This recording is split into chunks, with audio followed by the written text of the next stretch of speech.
ఉద్ధవ్కు నమ్మక ద్రోహం.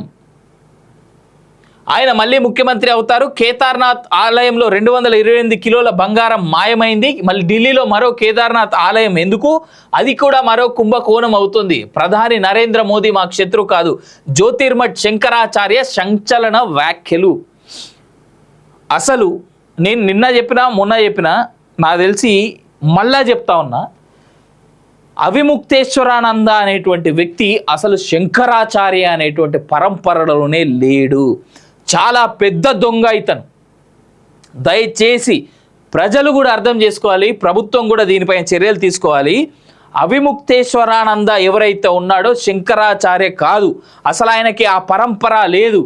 ఇతను, నేను ఒక చిన్న లాజిక్ చెప్తా దీని వెనకాల. శంకరాచార్యులు అసలు ఒక సన్యాసి అవ్వాలంటే అతను సన్యాసం తన గురువు దగ్గర తీసుకునేటువంటి సమయంలో అతని యొక్క తల్లిదండ్రులు వచ్చి, అతని తల్లిదండ్రులు అయ్యా ఈ పిల్లవాడు ఇక నుంచి మావాడు కాదు మీవాడు అని చెప్పేసి గురువుకి అప్పచెప్పి వెళ్ళిపోతారు. కానీ ఇతను ఏదైతే సన్యాసం తీసుకున్నా అని చెప్తా ఉన్నాడో ఆనాడు నుంచి ఈనాటి వరకు కూడా ఇతని తల్లిదండ్రులు ఎవరు, ఎక్కడుంటారు, ఎక్కడైనా కనపడ్డారా అనేటువంటి ప్రశ్నకి ఇతని దగ్గర సమాధానం లేదు. రెండోది, జగద్గురు అని పిలిపించుకోవాలంటే ముందు ఈ సన్యాసులకి, స్పెషల్గా జగద్గురు అయినటువంటి వాళ్ళకి లేదా అవ్వాలంటున్నటువంటి వాళ్ళకి లేదా ఆ జగద్గురు యొక్క పరంపరని ఫాలో అవుతున్నటువంటి వాళ్ళలో మెయిన్ ఉండేటువంటి లక్షణం, వాళ్ళకి నేర్పించేటువంటి లేదా వాళ్ళకి చెప్పేటువంటి ముందటి ప్రక్రియ ఏందయ్యా అంటే పెళ్ళిళ్ళకి చావులకి వీళ్ళు అటెండ్ అవ్వకూడదు. సన్యాసాశ్రమంలో ఉన్నటువంటి వాళ్ళు, అది కూడా జగద్గురు తత్వాన్ని ఫాలో అవుతున్నటువంటి వాళ్ళలో పెళ్ళిని చావుని వీళ్ళు అటెండ్ అవ్వకూడదు. ఈ పెద్ద మనిషి పోయి మొన్న ఏడా అంబానీ పెళ్ళిలో కనబడ్డాడు. ఎట్లా పోయిండినే, ఎట్లా పోయిండు అంటున్నా. ఇట్లాంటి వాళ్ళు దొంగల వల్లనే ఇవాళ మాటలు పడాల్సి వస్తుంది మొత్తం హైందవ సమాజం అంతా. ఎస్, బరాబర్ నేను మాట్లాడతా, నాకు తెలుసు ఈ పరంపర గురించి మొత్తం. పెద్ద దొంగ తెలుసు ఆయన, కేవలం పైసల కోసం జగద్గురు లెక్క తయారైండు. ఇన్ఫ్యాక్ట్ ఇంకో మాట కూడా నేను చెప్తా ఉన్నా, ఈయనకి సన్యాసం ఇచ్చినటువంటి వీళ్ళ పెద్ద గురువు గారు ఎవరైతే ఉన్నారో ఈయన మీద ఎంక్వైరీ చేసిరు.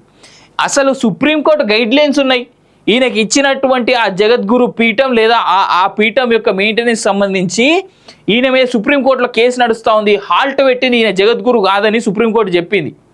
ఉత్తరప్రదేశ్లో గోవుల్ని రక్షించాలని చెప్పేసి ఈయనేదో బ్యారికేడ్లు వేసుకొని నడుస్తూ ఉంటే ఆడ ఉత్తరప్రదేశ్లో గవర్నమెంట్ కేసు పెడితే ఉత్తరప్రదేశ్ పోకుండా తప్పించుకొని తిరుగుతాడు. చాలా కేసులున్నాయి ఈయన మీద. దయచేసి ప్రజలు స్పెషల్గా తప్పుదారిలా పట్టొద్దు. జగద్గురు పరంపరలో ఆదిశంకరాచార్య పరంపరను ఫాలో అయ్యేటువంటి వాళ్ళు కేవలం ఇద్దరే ఉన్నారు. ఒకరు పూరిలో ఉండేటువంటి ఆయన, రెండు మన శృంగేరి పీఠంలో ఉండేటువంటి వారు. ఈ ఇద్దరే సరైనటువంటి జగద్గురులు లేదా శంకరాచార్య పరంపర అని ఫాలో అవుతున్నటువంటి వాళ్ళు. ఇటు ద్వారకా పీఠం కానీ లేదా తర్వాత ఈయన కానీ జ్యోతిర్మఠ్ పీఠానికి సంబంధించినటువంటి ఈ వ్యక్తి కానీ ఇద్దరు శంకరాచార్యులుగా పిలిచేందుకు కానీ పిలువబడేందుకు కానీ అధికారులు కాదు. వీళ్ళకి ఆ పరంపర లేదు. ఇది నాలాంటోడు కూడా మాట్లాడకపోతే ప్రజలకి చెడే జరుగుతుంది తప్ప మంచి జరుగుతలేదు. ఇక్కడ ప్రజలని ఎంతసేపు తప్పుదోవలోనే పట్టిస్తూ ఉన్నారు. ఈ ఈ ఈ ఈ వ్యక్తి మొన్న అయోధ్య రామ మందిర ప్రారంభాన్ని కూడా వ్యతిరేకించినటువంటి వ్యక్తి.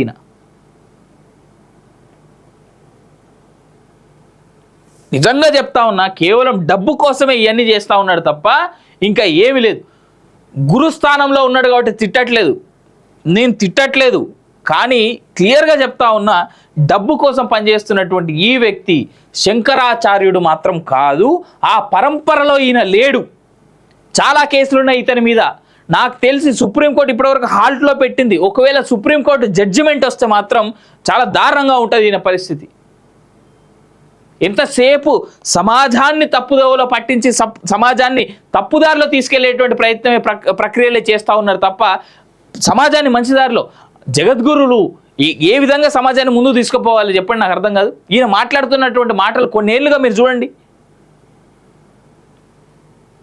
ఏదేమైనా మళ్ళీ ఒకసారి రిక్వెస్ట్ చేస్తా ఉన్నా, ఇటు శృంగేరి వారు అటు పూరిలో ఉన్నటువంటి వారు వీరిద్దరు మాత్రమే ప్రస్తుతానికి చాలా ఉత్తములైనటువంటి జగద్గురులుగా శంకరాచార్యులుగా మనం పిలుచుకునేందుకు, మనం ఫాలో అయ్యేందుకు మనకి అన్ని రకాలుగా కనిపించేటువంటి వారు మిగిలిన ఇద్దరు అటు ద్వారకా పీఠాధీశులు కానీ లేదా జ్యోతిర్మఠ్ పీఠంలో ఉన్నటువంటి వీరు కానీ జగద్గురువులు కాదు కాదు కాదు కాదు.